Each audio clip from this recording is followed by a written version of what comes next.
Peace was all. I trust you're doing well. So, still on the issue of death, because obviously to the human mind, death is very painful and unacceptable, especially for people we consider good. And then at that point, we're asking so many questions that never get to be answered. Why this person?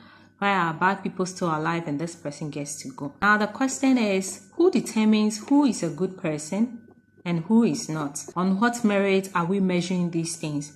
And obviously, I know Ghana or Africa largely as a Christian nation. When we're talking of good people, probably we are looking at somebody who is going to church almost every Sunday, even if they are not going to church, they are paying their tithe and offering. They are talking about the goodwill message of Jesus Christ. Probably for Muslims, somebody who professes the Islamic faith openly, doing all these salaka and, these things Muslims do. And it's in the mosques, giving charity to the church and all that. And so it's no surprising that every political figure, in as much as there's corruption in the system, and we see that these governments are not doing so well in relation to the people, the environment, and all that needs to be done.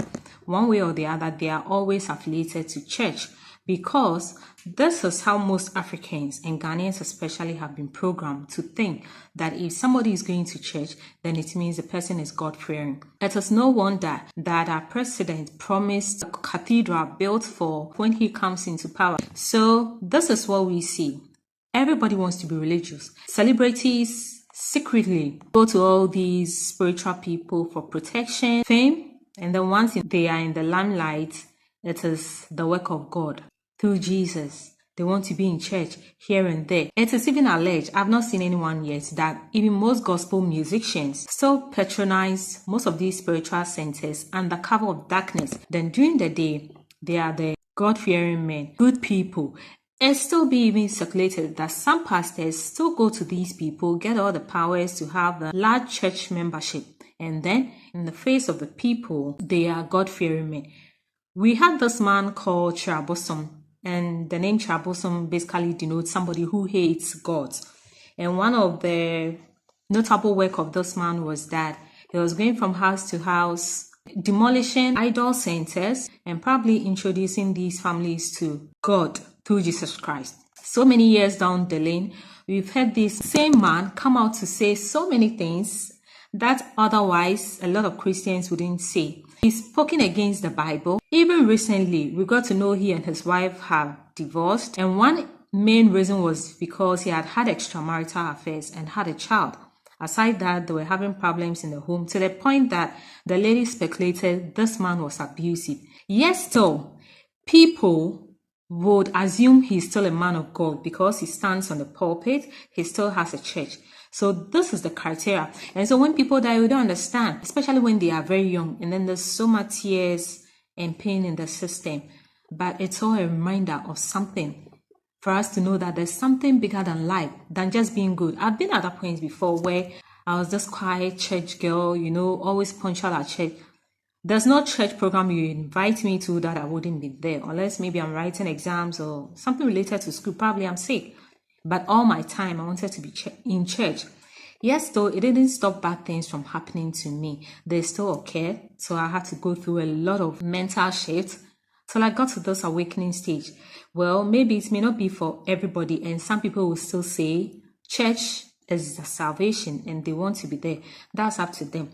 On the other hand, the question is, how come some people do bad, especially most political figures, as we've seen in Africa, and yes, still they live very long to the point that people beg that they wish these people are dead and they still don't die. There are a lot of universal principles that govern our lives, aside what we just see on the ordinary. Those days when we were Christians, we used to think you don't need to have any relationship with this world. And so whenever we sing songs like our treasures are laid down somewhere beyond the blues, we're going to die, we're going to walk on the streets of gold. So we shouldn't be affiliated to the things of this world. We should just focus on the kingdom of heaven. And it's no wonder that Africa is where it is now, because a lot of people, through brainwashing that started, or probably even before colonization, where we're being asked to lay away everything we have related to nature and just give our lives to Christ, go to church. In the olden days, we learned a lot of families were subsistent on their own because they had farmlands, there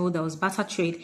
Everybody was doing so well in the community. And then I'm sure through colonization, urbanization, brainwashing, most people were made to abandon these farmlands and family treasures because the white man puts up a factory somewhere, expects you to come and work for monthly wage.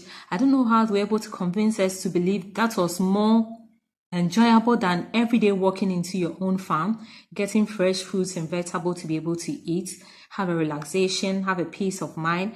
And so now people spend as much as 1 hour, 2 hours through traffic to get to work. They are working on end. The same 2 hours back home is 5 times throughout the whole week. Weekend is the only time you have to do maybe your household chores and all that. Sunday, they are back to the brainwashing house, church, maybe visitation, evangelism and all those things. At the end of the day, everything goes back to paying bills. And because these bills never end, you're always on edge to do more. That's it for life now. I'm not here to speculate that somebody may be doing something odd somewhere, but it's because life is bigger than just what we see on the ordinary.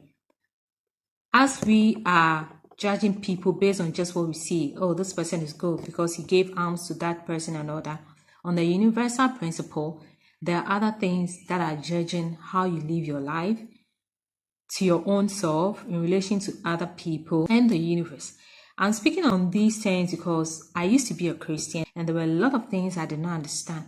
But now that I am awakened, I walk on this conscious path. I've come to realize that in as much as we are relating with people and trying to look so good on the outward, on a deeper level, we should be watching how we relate to nature.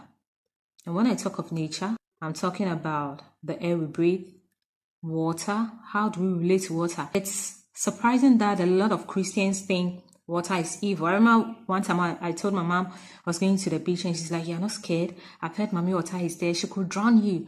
I'm like, "Woman, mommy water. But the fish we are eating, they're all coming from either the sea or some lakes, whatever. They are coming from water body. If you fear mommy water, you should never eat fish. Nature, food. When we see people pouring libation, we think it's evil. But somehow all the food we are eating is coming from the grounds. If I can plant and water, and on a normal day, I'm still watering the earth because mentally I'm picturing I have planted something that needs to be watered, then that one is evil because there's no plant inside.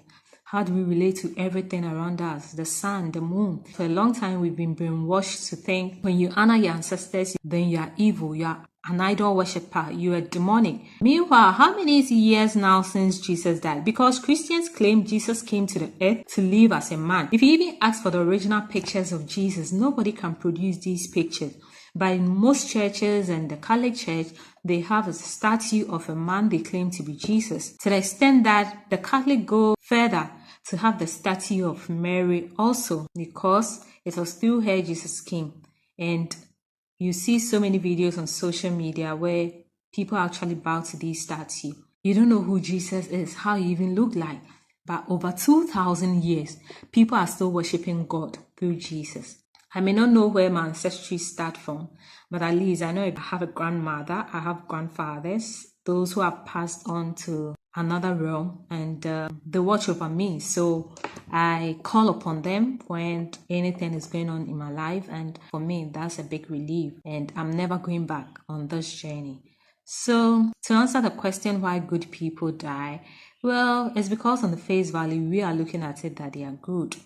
But in other realms, and you know, when may he so rest in peace, Christian Atsu passed away, a woman came out with a video saying, yeah, the guy neglected his gods, and obviously people don't understand. People will say that's nonsense, but I know where I've been, what has occurred through my life for me to get to this point, and whether the woman is faking her story or not, I say with 100% truth that I understand what the woman is talking about, and I am never going to make that mistake in my life. Let's try to understand life on a deeper level that will have peace with all men and the universe as a whole. All the best to us all.